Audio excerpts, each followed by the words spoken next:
the thing I really wanted to touch on too was just I want to give some praise, you know, to Anthony Edwards and also to Chris Finch. I think Chris Finch so far, we'll talk about him first. I think Chris Finch has done an awesome job garnering just this locker room in general. Like you see the little clips the Timberwolves post after the games and The pajamas. like the pajama video, and the players love him. Like Yeah. I think he is like completely gained this locker room. I think everything that's outside of the locker room is just noise. I think it's just him and the players. Awesome job so far. And I think that really ties into this next part I was going to talk about is Anthony Edwards plays like a veteran now. And that's kind of crazy to say considering, like all the mistakes that he's made and He's still making. he's still making. But just I think he has a great sense of leadership. I think he forms relationships very easily on the team. He seems like a very good guy to, be a teammate with. And just his presence on court, his leadership, his developing defensive abilities, and the way he kind of attacks the intricacies of the game. He's starting to cut more. He sees those lanes. He knows what to attack.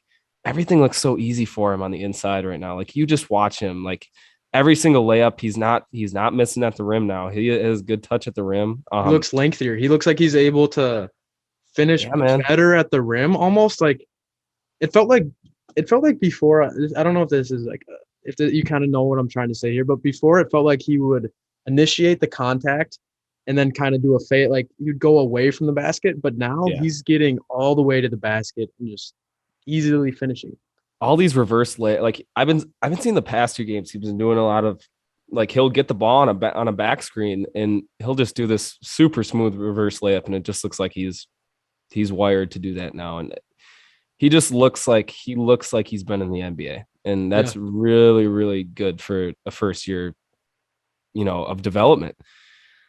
This second year, I think, could be equivalent to I don't want to, speculate. I'm not saying he's as good as Luka or Tatum, but this second year could be shaping up for him to have a sophomore year similar to those guys. Ja Morant those guys type. made, a awesome jump from, rookie to sophomore year. So hopefully that happens. It looks like it's going to happen. I'm super proud of where this team's at. I'm super proud of where he's at because he's given this fan base, something to be excited about. If it weren't for Ant, dude, I don't even know if this podcast would be a thing. He's the reason that the fan base is so excited right now. So you got to give that to him. And I think he's been a really lovable guy and an awesome personality to just cover and be on the team. Yeah, I want to a funny thing about that. I think that for him, he's very skilled, he's very athletic, but I honestly think that his personality and I think his personality is honestly his greatest attribute. I think because you can be a great skilled player, you can have all this athleticism, but if you're just a dud in the locker room, you're not going to be as successful. But the thing about Anthony Edwards is everyone loves Ant. And when he's on the court, everyone's going to play with that same energy that he is just because of his personality. That doesn't have anything to do with his athleticism, his skills.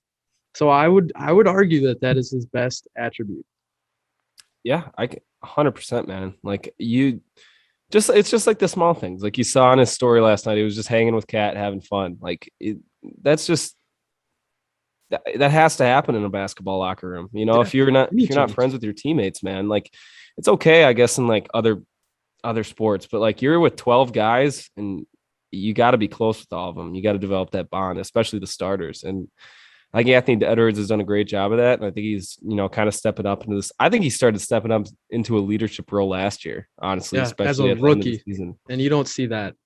No. And I think it plays well with Kat because as much as I love Kat, as much as I think he's a great player, I don't know if he's the best leader. I don't know if he's the most vocal leader that a team can have. And I think that by having Ant coming up and kind of taking the reins from Kat as that vocal, energetic leader, I think that that's going to take a lot off of Kat's shoulders. And I think although it's going to be a weird dynamic for the team, I think that we're going to be able to make it work. And then also